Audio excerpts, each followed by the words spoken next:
Ladies and gentlemen, shalom from Israel. I'm Avi Melamed, founder of Inside the Middle East Institute, an apolitical institute providing non-partisan apolitical education about the Middle East.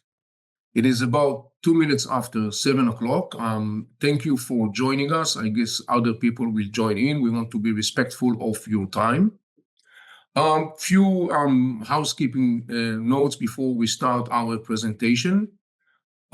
First, I'm very honored and thankful for your participation. As many of you may know, we have developed a very fruitful professional cooperation with JCC chapters across North America. We started in 2023. Just recently, we have concluded a 10-month lecture tour across the North America, during which I have had the pleasure to appear in person and for 35 chapters of JCC in North America. And we are very thankful for that stage, and hopefully we would like to expand our professional, fruitful cooperation. Tonight, my presentation will be about 40 minutes, followed by your questions. Please post your questions at the chat box, and ITME team will forward me the questions. Obviously, as you can understand, I could not answer all of the questions. I do promise to do my best to answer the questions that I cannot address tonight in a video follow-up that I will publish in the next couple of days. Israel-Iran war. One more thing which is very significant I would add is that in case of alert or in Israel, we will of course have to cut this Zoom. I hope that it's not going to happen and we will be able to complete our presentation as planned. Today is Wednesday, June 18th, day 6 to Israel-Iran war. And this presentation is dealing with this very dramatic, pivotal moment in the story of the Middle East. As an opening statement, I will say that the Israeli decision to attack Iran is tightly connected to a unique, unprecedented, some may even say irrevocable, window of opportunity, strategically and operationally, that actually led Israel to the decision to strike Iran. In the first part of my presentation, we will try to understand what led to this moment of this unique window of opportunity. Then we will explore the question, what has been and is Israeli military tactic as of now, and what has been the ramifications.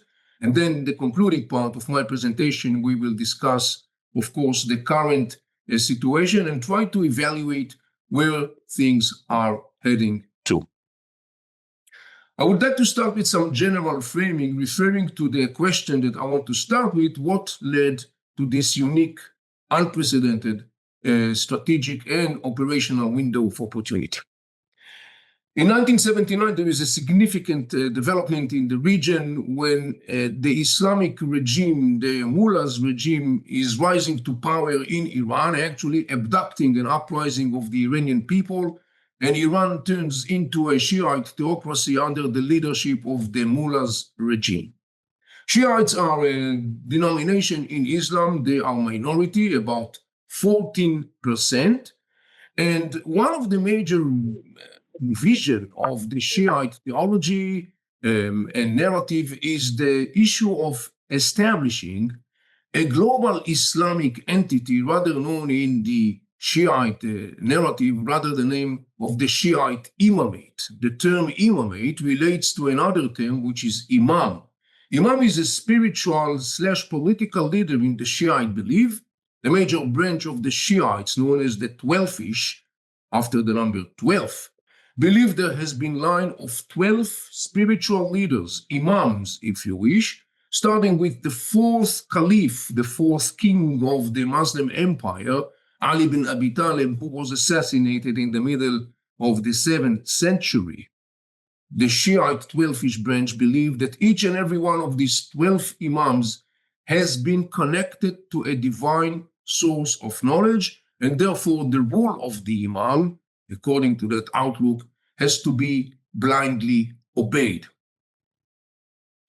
When the Mullah regime comes to power in Iran in 1979, this regime, motivated and inspired by that ideology, by that vision of the Shiite Imamate, actually translated that ideology or that vision into a blueprint of strategic expansion across the region, across the Middle East, under the title of Exporting the Islamic Revolution. And the objective of that is to create, in the end of the day, what is known as the Shiite or the Iranian crescent, meaning a sphere of direct and indirect influence of the Shiite regime, the Mullah regime in Iran, across the Middle East, starting as of the eastern basin of the Mediterranean, Gaza Strip, through Lebanon, Syria, Iraq, Bahrain, Yemen, and continuing to Africa. Incentivized by this vision, the Mullah regime has been building a very effective model of expansion that served that vision very effectively, at least up until recently. What you see in front of you is this model of expansion, the major method or mechanism that enabled the Mullah regime to materialize this vision of the Shiite/Iranian crescent. As you may notice, it's in the shape of a triangle that has three major components: the nuclear program, the proxy militias, a network of armies of different militias groups across the region, massively supported by the Mullah's regime, armed by the Mullah's regime, such as the Hezbollah in Lebanon, Hamas and Islamic Jihad in Palestinian territories in Gaza Strip, Iraqi Shiite militias, Houthis in Yemen, and others. And the third component of this triangle of deterrence is the missiles and drone project developed by the Mullah regime. You notice that I called it the triangle of deterrence. And in fact, that triangle had two major objectives. One, very sophisticatedly, each and every one component of that triangle is actually acting as an insurance policy sheltering the other two components from any kind of damage. In other words, we are looking at a system that is supposed to provide a built-in internally immunity for each and every one of its three components. And then there is another significant objective of this triangle of deterrence, and that is to provide the Mullah regime in Tehran with an ultimate immunity, knowing that each and every one of those components could cause an enormous damage to the regional players, basically enabled the Mullah regime to conduct a very aggressive expansion policy, inflicting an enormous death and destruction across the Middle East, while basically totally exempted from any repercussions and ramifications for its aggression. The major reason for that was because this mechanism, this triangle of deterrence, indeed was very deterring. Nobody in the region really wanted to mess up with the Mullah regime, knowing that it has that capacities to cause such a damage. And so, for example, in 2019, the Mullah regime directly attacked the Saudi oil industry, causing a significant damage to that industry. There were no ramifications or repercussions for that attack. The reason for that is exactly that, the triangle of deterrence. However, we found ourselves today in a very interesting situation, and that is the fact that recently this triangle of deterrence has been significantly cracked. And the pivotal moment in that context is the story of October 7. October 7 attack launched by Hamas, a very significant component in this proxy structure that Iran has been nurturing and building through the last decades. Hamas attack on October 7 actually generated a process that within very short period of time, relatively speaking, is going to actually backfire on this whole triangle of deterrence of the Mullah regime. And the major reason for that is that following October 7, the Israeli standoff, the Israeli military collision with Hamas, further on expanding to military collision with Hezbollah, the most significant and powerful proxy of the Iranian regime, also including exchange of slaps between Israel and Houthis, Israel and Iraqi Shiite militias, all that development that happened following October 7 during 2024 resulted in, towards the end of 2024, the weakening of the axis of resistance, this proxy, this structure of militias, and not less significant, two development in 2024 also resulted in a significant cracks in the Iranian image of ultimate deterrence. I'm referring here to the two episodes of direct Israeli-Iranian military standoff that happened in 2024, in April and time again in October 2024. Two exchanges of punches between Israel and Iran, militarily speaking, and as an outcome of those punches, particularly the second one, following the Israeli retaliation against the shooting of ballistic missiles from Iran, that caused a significant damage to some strategic assets of the Mullah's regime, and particularly crippled significantly its anti-aerial defense systems and capacities.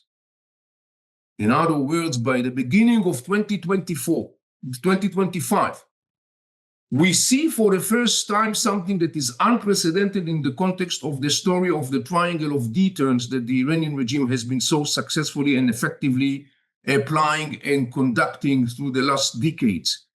In the beginning of 2025, we see that this triangle is starting to crack.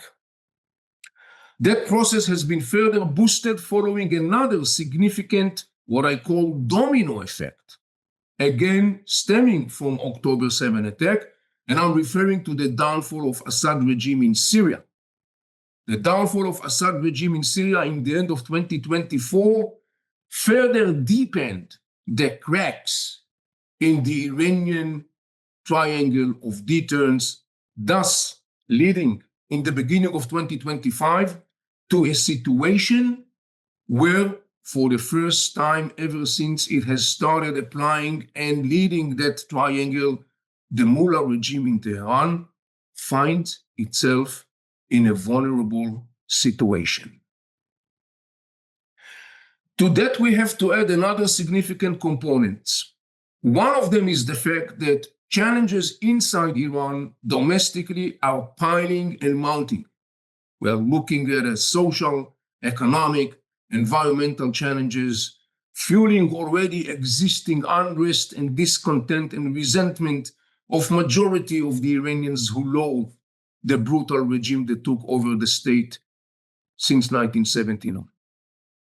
And another thing that joins in is also the change of power in the United States, Trump administration imposing tough sanctions on the Mullah regime, further deepening the crisis of the regime and the crisis within Iran. The combination of this component, namely the cracks in the triangle structure, the defeat of major proxies, Hezbollah, Hamas, and Islamic Jihad, the mounting challenges inside Iran, and the biting sanctions by Trump administration lead in 2025 the Mullah regime to an unprecedented weakness. In fact, the only time that we could recall something similar was back in the 1980s during the 8 years Iraq-Iran war. That has been, in a nutshell, the process that led to this unprecedented, maybe irrevocable, strategic and operational window of opportunity, and Israel decided to take advantage of that unique moment and circumstances. What is Israel's military tactic in this war? One of the first things that Israel has been doing almost immediately was to cripple and to topple down the chain of command of the mullah regime. The mullah regime in its spine is based upon military establishments, and first and foremost, the Islamic Revolutionary Guards, the spine of this regime. In addition to that, we have also the Iranian army. In the very first hours of the Israeli attack between Thursday and Friday morning, Israel challenged or assassinated the major leaders within both military establishment, and by doing that actually has been crippling the chain of command that has been impacting the ability and the effectiveness of the Iranian retaliation in the first hours after the attack. Another significant group that Israel also targeted in the very first hours of the attack is what is known as the armament group. We are looking at an elite club of Iranian scientists. This is an elite club that has been operating until 2003 and then dissolved. This club, this armament group mission is, in the end of the day, to weaponize an Iranian military nuclear capacity, meaning to translate that capacity into warheads that could be assembled on missiles. So in the very first hours of the attack, Israel is also targeting that specific group in a very pinpoint accurate attacks. Parallel to that, Israel has started to attack Iranian nuclear facility sites, and particularly two major sites. One is the site in the Natanz, and the other one is in Isfahan. Natanz is the place where large part of the enriching of uranium is taking place. As of now, reportedly, the Natanz site actually has been out of order following the Israeli attacks. The other site is the Isfahan facility. The Isfahan facility is very crucial and significant in the process leading towards the ability to manufacture nuclear military capacity. Why? Because in the Isfahan facility, there is a process of transforming back the uranium from a liquid form into a solid one. This is a crucial component on the way towards nuclear military capacity. Parallel to that, Israel also focused its attacks on Iran's ballistic and drone infrastructure. This has been the major power the Iranians have been developing, as I mentioned before, as part of this triangle of deterrence, in order to deter any kind of possible attack on the Iranians. According to different estimations, the Iranian had prior the war something around 2,000 to 3,000 ballistic missiles and thousands of attacking drones.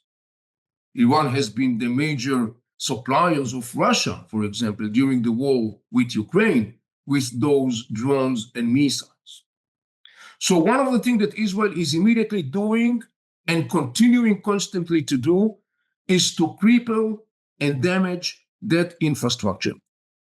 In the context of the ballistic missiles, there are a couple of components that have to be understood. These missiles need launchers. In other words, the Achilles heel, in a way, is the launchers of the missiles. Without the launchers, the missiles are worthless. It is estimated that Iran, prior to the war, had hundreds of launchers. As of today, according to estimations, it went down almost by 50%. In the process of launching ballistic missiles, there is a crucial moment or crucial phase of fueling the ballistic missiles.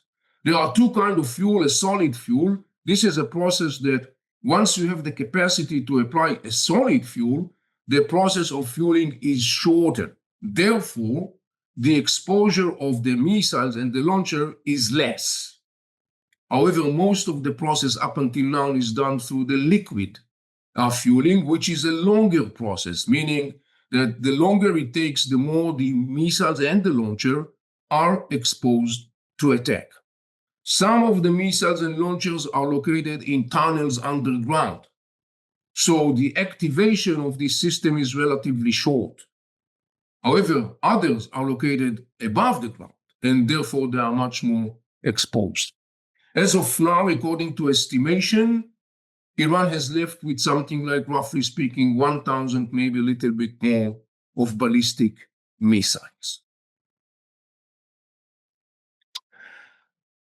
And the most, I would say, significant component in this Israeli modular multi-layer blueprint of the attack is the establishing of what the Israeli Air Force commander said, a controlled aerial corridor. Since Saturday, according to the statement of the Israeli Air Force, Israel has been successfully established that controlled aerial corridor. And in fact, today, to a large extent, the Israeli Air Force is ruling the skies in Iran. The meaning of that is that the Israeli Air Force has almost undisrupted ability to operate freely across Iran, a huge state geographically speaking. And indeed, since the night of between Thursday and Friday and up until today, there has been dozens and dozens of waves of attacks of the Israeli Air Force continually attacking different targets in Iran. This whole process of the controlled aerial corridor not only enabling Israel to hit and damage the Iranian ballistic missiles and nuclear facilities and symbols of governance and sovereignty in Iran, but also enables Israel simultaneously to enrich and expand what we call the bank of targets. Indeed, when you look at the analysis of the numbers of ballistic missiles launched from Iran since the beginning of the war up until today, you could notice clearly there has been a significant downsize in the number of missiles launched per barrage. One of the assumptions is that downsize is the outcome of the mounting Israeli pressure and the fact that the Israeli Air Force is almost freely operating in the sky of Iran. However, we also should be mindful to the possibility that what we are looking at is a calculated, deliberate, what we call economy of ammunition, meaning that the Iranian regime, aware of the fact that it is losing more and more missiles, is now turning to a policy of a calculated shooting, trying to keep as much as possible missiles to the continuation of the conflict. And so as we are trying to assess where things are heading to, there are a couple of things we should notice at this moment. First, there is a significant question: are we heading towards a war of attrition? On the one hand, each of the sides, meaning Israel, Iran, the United States, have an interest, I think, in the end of the day, of ending that conflict and not being dragged into a situation of a war of attrition. That being said, we have to take into consideration that war has dynamic of itself, and particularly when we are looking at war of that kind, that things are happening very dramatically, events that are happening very dramatically, particularly when civil front is involved. And so we should take into consideration the possibility that there will be a dynamic on the ground that, counter to the, I would say, basic interest of the sides involved, might result in a situation of war of attrition. Needless, of course, to say that one significant component in that regard is whether the United States is going to militarily intervene in this war. At this point, as of now, it's very clear, I think, that the United States is at the horn of a dilemma. And I would say for good reasons. There are clearly pros and cons for possible United States intervention.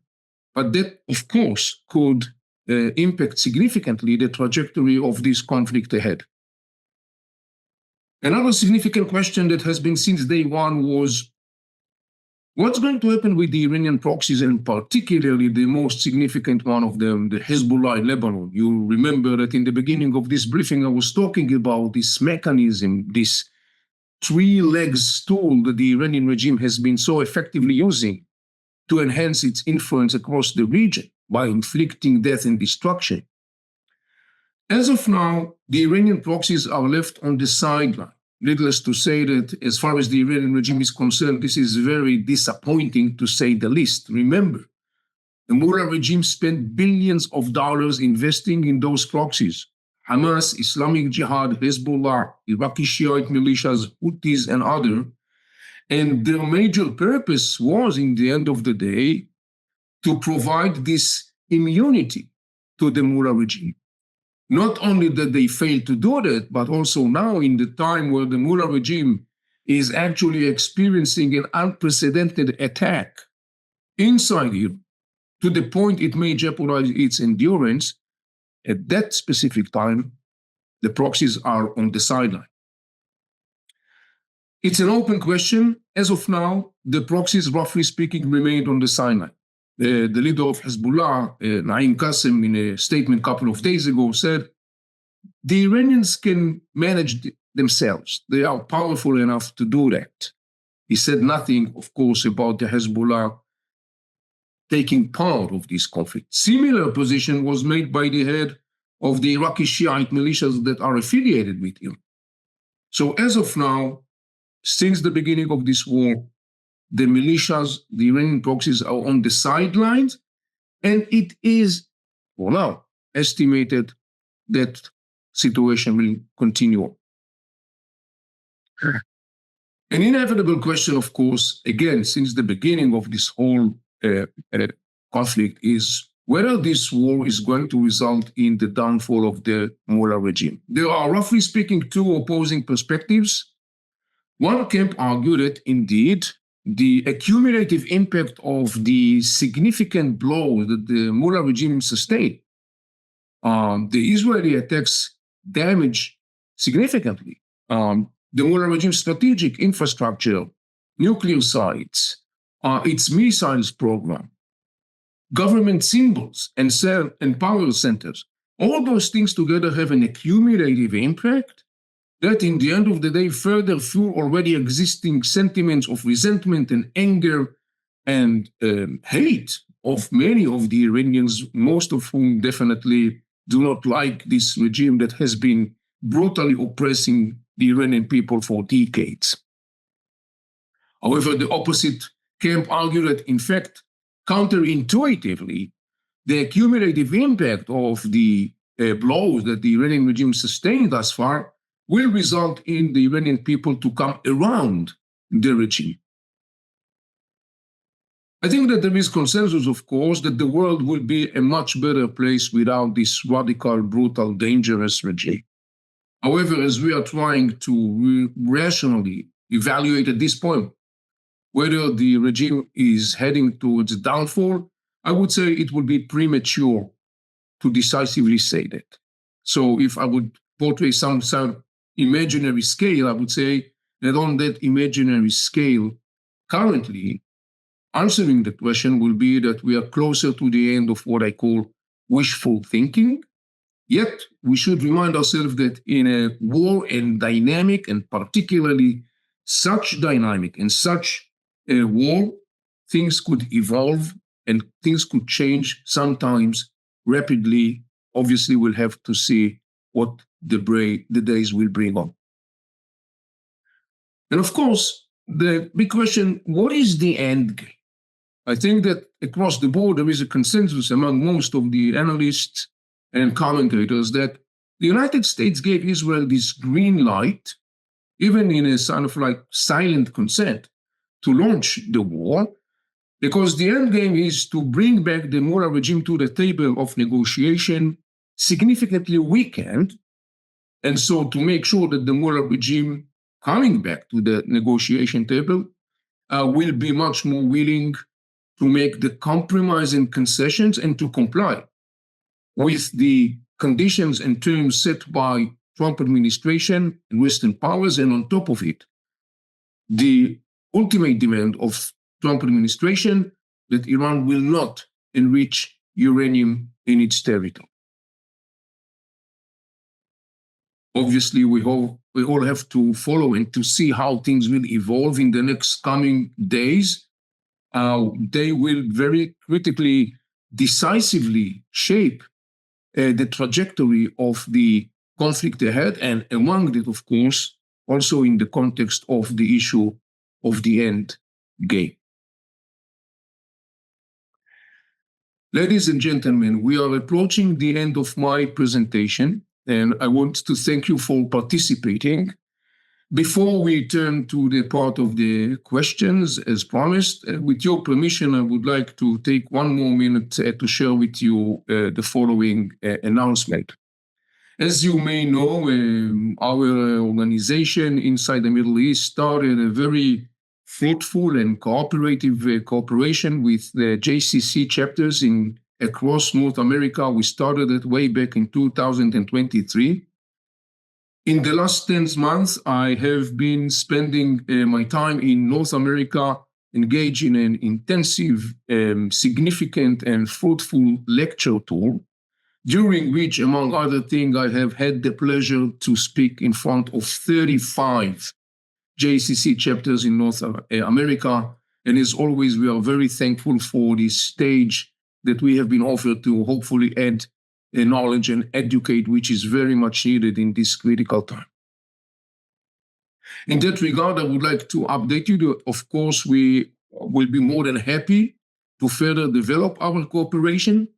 It can be done in different forms. For example, we are gladly offering our periodical Zoom briefing to catch up, to understand what's going on in the region, in the Middle East generally, of course, in that time when there is a war going on. And beyond that, of course, we will be more than happy to explore possibilities to appear in person in your JCC chapters during one of our upcoming visits to North America. In fact, the most closest one is supposed to take place in October and November. And right now, in these very days, we are starting to work on the program of our visit.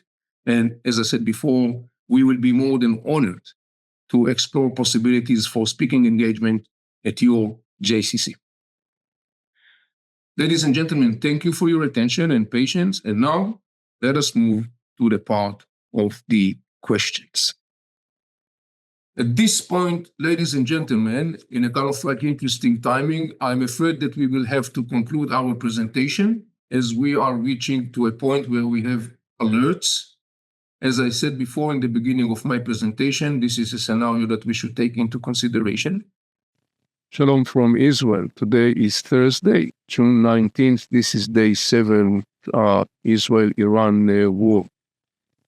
Last night, I held yet another Zoom briefing for a large audience in North America. About 400 people attended the briefing, of course, analyzing the situation currently on the ground. Interesting enough, in the beginning of the event, I mentioned that I may have to cut the briefing in case a siren will go on. And sure enough, that's what happened, though it happened almost towards the end of my part of the presentation. So luckily, 90% of my presentations went through. Yet again, it's another manifestation of this very challenging reality, what I call lunatic reality. For example, it's now morning time in Israel, around 9:30. We 2 hours ago or so, we experienced yet another barrage of missiles launched from Iran, unfortunately hitting, among other things, also a hospital in the city of Beersheba, in the south part of Israel. Thank God, to the best of my knowledge, there were no casualties following that. This is part of the very tense and challenging reality that we experience here in Israel. As you can probably see also on the screen around the world. Just the same as always, I promise my audience to refer to questions, and that's what I'm intending to do in the next couple of videos that I will release later on today. Thank you for watching. Question that repeats itself is the question whether the war is going to result in the downfall of the Mullah regime. Actually, there are two opposing perspectives on that. One argues that indeed the accumulative damage Israel inflicted upon the Mullah's regime's strategic assets and power centers will fuel already existing sentiment of resentment and anger of Iranian people, many of whom loathe this regime that has been brutally oppressing them for decades. However, there is another opinion that argues that counterintuitively, the accumulated damage Israel is causing the regime will result in centering of the Iranian people around that regime.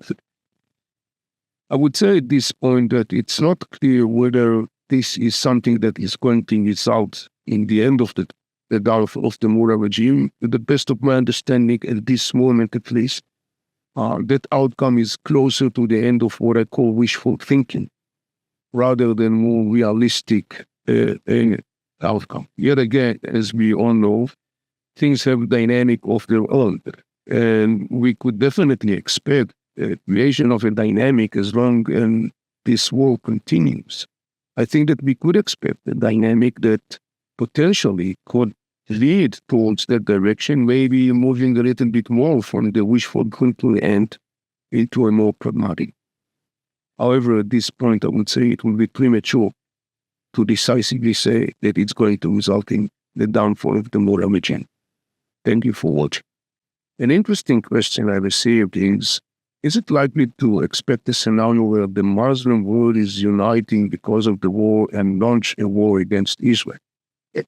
Indeed, the Mullah regime is already urging the Muslim world to come together in the name of the Islamic nation and to fight Israel. However, I think that the odds such scenario will take place are very slim. The Mullah regime is a Shiite regime. The Shiites are a minority in Islam, about 14%. Majority of the Muslims are Sunnis. The Mullah regime has inflicted death and destruction across the region for the last couple of decades, particularly at the expense of the Sunni Muslims in the Arab states. The majority of Arabs are Sunnis in their denomination. Hence, you can understand there is a lot of hatred among Arabs, and particularly Sunni Muslim world, towards the Mullah regime in Tehran. As a matter of fact, major Arab states in the region clearly asking for ending the war as soon as possible in order to stabilize the situation. So I would say definitely that the scenario of expansion of that war into a situation where the whole Muslim world is coming together to fight against Israel, that scenario is very unlikely to take place. Thank you for watching. A question that prepared itself is about China's role in the conflict. As you probably know, China is deeply involved in the Middle East. China's ultimate strategic interests are food security and energy security. And in that context, in both actually, the Middle East is enormously significant for the Chinese, and accordingly, they are massively invested across the region. And obviously, one of the major aspects of that is the consumption of oil from the region. And a major provider of oil to China is, of course, Iran. Indeed, there has been reports since the beginning of the war about Chinese plane landing in Tehran, cargo planes, and some reports argue that these planes are carrying military equipment, including Chinese-made anti-aerial defense systems that are supposed to replace the ones that were eliminated by Israel. I do not have a confirmation of that piece of information, and I don't want to say whether it is accurate or inaccurate. I think that we could decisively say that the Chinese would like to see an end to the conflict as soon as possible, Obviously, the Chinese are concerned about the possibility that the continuation of the conflict and even maybe further escalation of the conflict could jeopardize the flow of oil upon which the Chinese are critically dependent. So I think that at this point we can decisively say that China is looking for calming down the situation, is looking for stability, it's looking to secure its interest.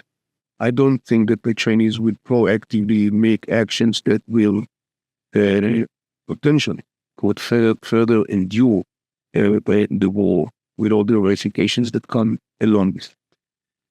Thank you for watching.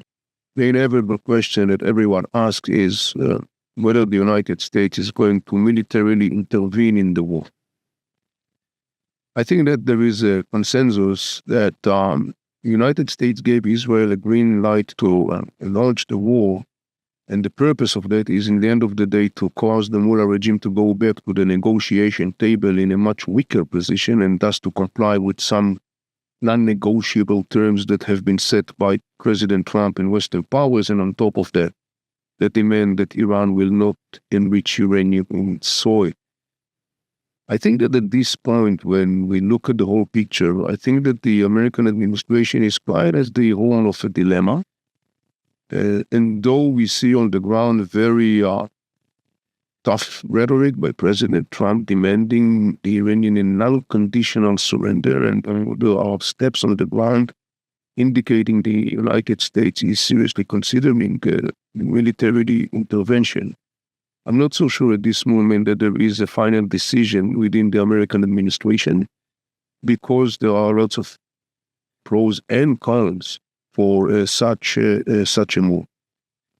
I would therefore suspect, at least at this moment, that there are some backtrack channels of communication. In that regard, there has been report that an Iranian delegation arrived in Oman yesterday. Oman has been a major broker in the conversation between United States and Iran, and maybe what we are witnessing right now is the restarting of a process of back-channeling discussions that hopefully could lead to the point of ending the war and resuming the talks. Obviously, the big question is what will be the final outcome of that track? Because in the end of the talk, we should remember that the final objective is to make sure that the Iranian regime will not be able to continue undisturbedly its path towards obtaining a nuclear military capacity. That path has to be decisively blocked. Thank you for watching.